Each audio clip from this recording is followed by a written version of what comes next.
des droits de l'homme, on sait ce que c'est. On a également entendu parler du droit à la santé. C'est quelque chose qui nous parle. Mais est-ce que vous avez entendu parler des droits sexuels? Eh bien, c'est un projet qui est en cours, que j'ai lu, dont je vous donnerai les liens, parce qu'il faut absolument que toutes les familles soient au courant de ça. C'est un projet qui s'apprête à mettre la loi au service du sexe. Ah, les droits sexuels. La source que j'ai trouvée est du Planning Familial International, l'IPPF. Mais ce sont des documents qui circulent avec le tampon de l'Organisation des Nations Unies. Voilà. Alors de quoi s'agit-il? Qu'est-ce que c'est le droit sexuel? Eh bien, c'est le droit de connaître et de jouir d'une sexualité indépendante de la reproduction et d'une reproduction indépendante de la sexualité. Et ça va être un droit. Ça va relever du droit, donc de la loi. Voilà. À l'ONU, une certaine Najat Vallaud-Belkacem, bien connue des internautes de ce site, a dit « La santé et les droits sexuels et reproductifs doivent devenir une question prioritaire ». La priorité, c'est pas le chômage, c'est pas la guerre, c'est pas l'horreur et l'enfer qui s'avancent, non, c'est le fait de pouvoir ou non octroyer des droits sexuels. À qui, au fait? Ah bien, à tout le monde. Toute personne aura le droit d'exercer sa liberté de pensée, d'opinion et d'expression en matière de sexualité, d'orientation sexuelle, d'identité de genre. Je crois que ça n'existait pas. Enfin, je rappelle que Mme Najat Vallaud-Belkacem a prétendu il n'y a guère que l'identité de genre, que le problème de genre n'existait pas. Mais la théorie du genre n'existe pas.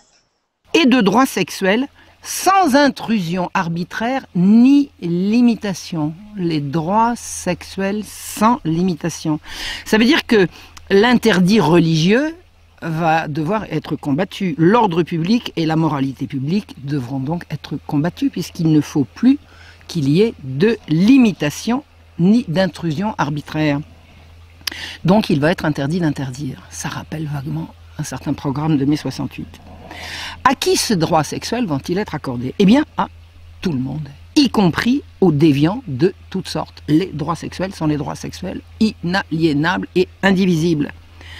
Les acheteurs d'enfants sur Internet seront bien évidemment, feront partie de ceux qui pourront faire valoir leurs droits sexuels. Et ce sont des droits qui vont être reconnus aux enfants.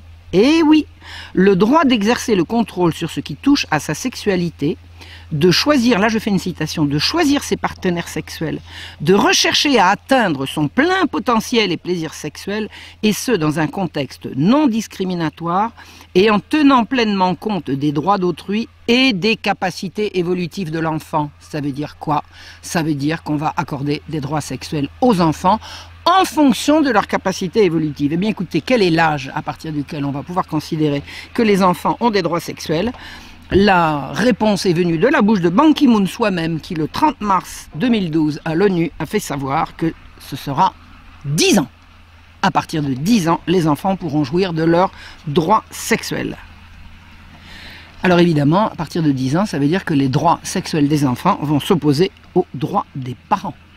Écoutez bien ce qu'affirme le planning familial rédacteur de cette horreur. Les législations qui restreignent l'accès des jeunes aux services de santé sexuelle et procréative, c'est devenu de la santé. Et même celles qui prévoient un consentement obligatoire des parents ou du conjoint doivent être abrogées ou rester inappliquées. Ces droits seront revendiqués contre, tenez-vous bien, toute intrusion arbitraire ni limitation fondée sur des croyances culturelles ou l'idéologie politique dominante, ou sur des notions discriminatoires d'ordre public, de moralité publique, de santé publique ou de sécurité publique. Ça veut dire que la morale, l'ordre public, la santé publique, la sécurité publique et la religion sont discriminatoires. Donc on va s'en séparer. Je rappelle, pour mémoire, qu'il n'y a pas de relation sexuelle sans partenaire. Il faut être deux a priori. Donc faire valoir des droits sexuels, ça donne des droits sur autrui. Sinon, je ne vois pas comment on peut appeler ça un droit. Toutes les civilisations du monde ont édicté des normes qui s'opposent à ces droits. C'est l'ouverture d'un droit au viol, à l'exhibitionnisme et à la perversité. Il est dit que les États doivent prendre des mesures interdisant à toute tierce partie de compromettre les garanties inhérentes aux droits humains, comme les parents, les églises ou les associations.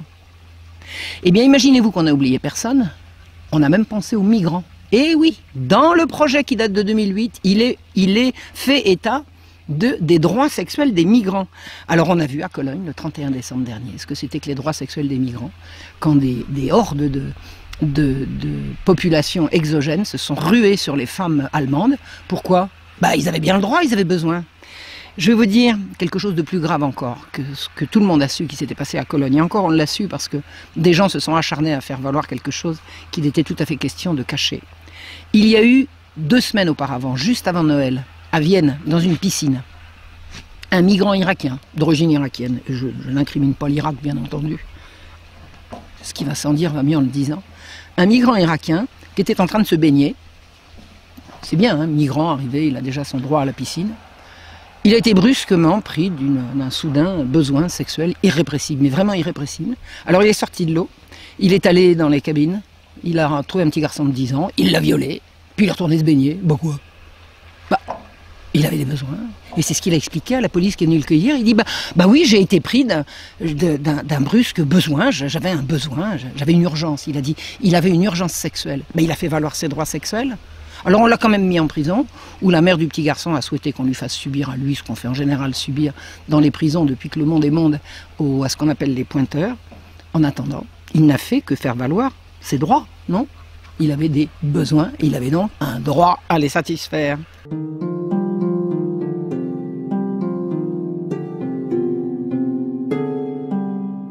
Il est également dit dans cette déclaration que toute personne a le droit d'avoir ou non des enfants biologiques ou adoptifs. Qu'est-ce que ça vient faire là-dedans? On a le droit d'avoir des enfants adoptifs, donc on a des droits sur les enfants qu'on n'a pas faits, donc on a des droits sur les enfants des autres. Ça vous dit quelque chose qui se prépare? Et écoutez bien, toute personne a droit à l'obtention de réparation pour violation de ses droits sexuels. Alors là, je vais vous dire, le papa qui m'a fichu une baigne parce qu'il trouvait que j'étais un peu trop maquillée pour aller danser, pour aller sortir, je vais pouvoir le faire mettre en prison. Oui, il a interféré dans mes droits sexuels. Et il est dit, tenez-vous bien, que les enfants auront le droit de se représenter eux-mêmes en justice pour faire valoir leurs droits sexuels. Contre leurs parents, évidemment, contre qui voulez-vous que ce soit. Eh bien, dans tous ces droits, il y en a 30 pages, je vous donnerai le lien, il faut absolument que les Français prennent connaissance de cette horreur qui circule dans toutes les langues, hein. Moi je m'adresse aux Français, mais les autres pays sont concernés. Dans ces 30 pages d'horreur, il n'est nulle part question d'interdire ni l'inceste, ni la pédophilie, évidemment. Il ne s'agit pas d'interdire, il s'agit d'interdire. Alors qui défend toutes ces horreurs? Alors je vous ai dit, le planning familial américain. Et à l'origine, il y a l'Institut Kinsey, de sinistre réputation. Alors Kinsey, c'est ce pervers sexuel qui a inventé la révolution sexuelle dans les années 40 et 50, 1940-1950. C'est lui, c'est un pervers qui a inventé la révolution du même nom. Mais l'Institut Kinsey est mort depuis longtemps, c'est l'Institut Kinsey, donc l'Institut qui porte son nom, qui vient de se voir accorder l'année dernière le statut de conseiller au Conseil économique et social de l'ONU. Et oui, un institut fondé par un grand pervers sexuel est maintenant conseiller à l'ECOSOC. Et la France de François Hollande a signé pour l'obtention du statut de conseiller à l'Institut Kinsey. Alors, par qui sont soutenus les droits sexuels? Bon, par Amnesty International, le planning familial, on a compris, Amnesty International, tout le gouvernement français, avec en tête Madame Belkacem et Madame Laurence Rossignol, le secrétaire général des Nations Unies, Ban Ki-moon, il les défend, Médecins du Monde, le gouvernement américain, tout le monde, toutes les institutions internationales défendent la notion de droit sexuel tel que rédigé en 2008 par le planning familial international. Ça s'appelle de la corruption de mineurs organisée à l'échelle de la planète.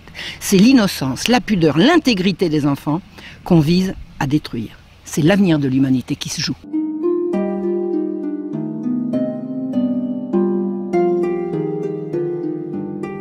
Parce que le corollaire de ces droits sexuels, c'est l'éducation sexuelle à l'école. Et là, il ne faut pas en rire. Parce que des expériences ont commencé à être pratiquées en France et que c'est l'horreur. Alors, ce qui se dessine et ce qui nous pend au nez, si je peux me permettre, je vais vous donner 3 exemples. En Allemagne, des enfants se sont évanouis à l'issue d'un cours d'éducation sexuelle. Un père qui s'appelle Eugen Martens, en août 2013, a refusé que sa fille retourne au cours d'éducation sexuelle. Il a été arrêté et mis en prison. Comme sa femme était enceinte, on lui a donné un délai pour aller faire sa peine de prison. C'est d'attendre que sa femme ait fini et donné naissance à leur enfant.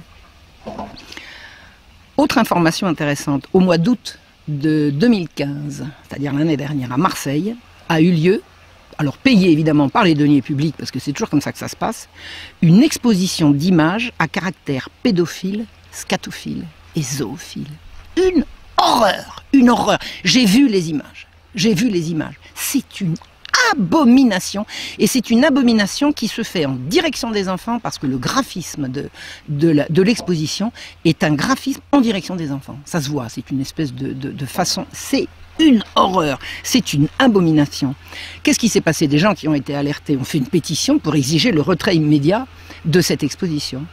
Eh bien, il y a eu une contre-pétition qui a circulé pour demander que cette exposition puisse être reprogrammée au nom du respect à la liberté d'expression de l'artiste.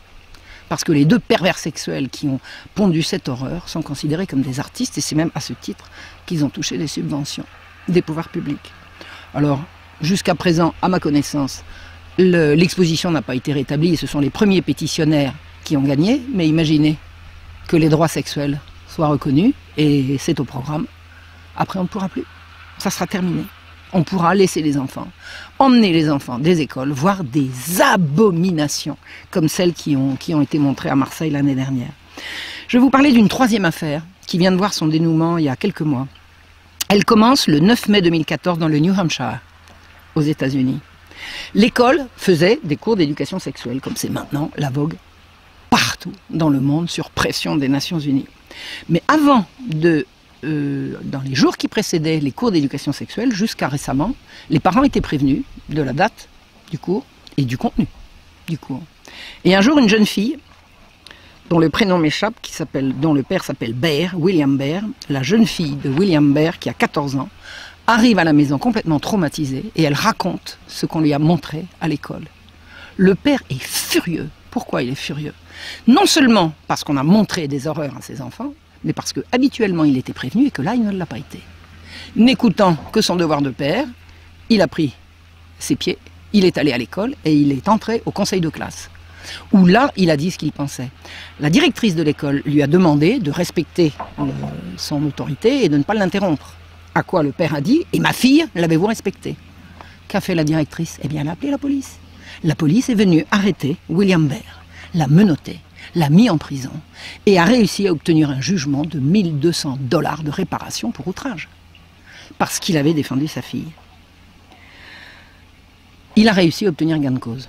C'était pas le genre à se laisser faire. Il s'est battu. Eh bien, imaginez-vous que si l'horreur des droits sexuels passe, on ne pourra plus se battre. Et ce genre de père restera en prison pour violation des droits sexuels de ses enfants.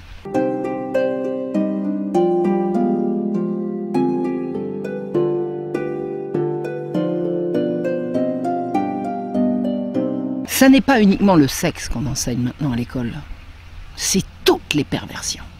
Toutes les perversions. On banalise toutes les déviances et ça passe par l'école. Je vais vous donner une citation que je tiens de Nigel Farage, qui a beaucoup fait parler de lui récemment, à propos du Brexit et de son soutien à Donald Trump. Il m'a dit au mois de septembre 2014, je vous donnerai le lien avec la minute précise où il s'exprime. Il explique: il y a 10 ans, quand les États membres ont dû choisir leur commissaire, les Italiens ont porté leur choix sur un conservateur nommé Buttiglione. Il a répondu à plusieurs interviews. Il a dit qu'il pensait que, en général, il était préférable, tant que les finances le permettaient, que la mère puisse rester à la maison jusqu'à ce que l'enfant soit en âge d'aller à l'école. Ça a été considéré comme épouvantable. Il n'a pas été retenu. Il n'est pas devenu commissaire. C'est là, pour la première fois, que j'ai compris comment ces institutions sont brutalement laïques et viscéralement anti-famille. Suite de la citation de Nigel Farage: Quand on parle de l'Union européenne, on en parle généralement en termes de politique, de souveraineté, d'un manque de démocratie, mais il y a quelque chose de plus profond qui se passe, et qui est une tentative délibérée de détruire nos sociétés. Merci Nigel Farage. Vous savez ce qui se prépare? C'est la fin programmée de l'enfance et de la famille. Et maintenant, on fait quoi?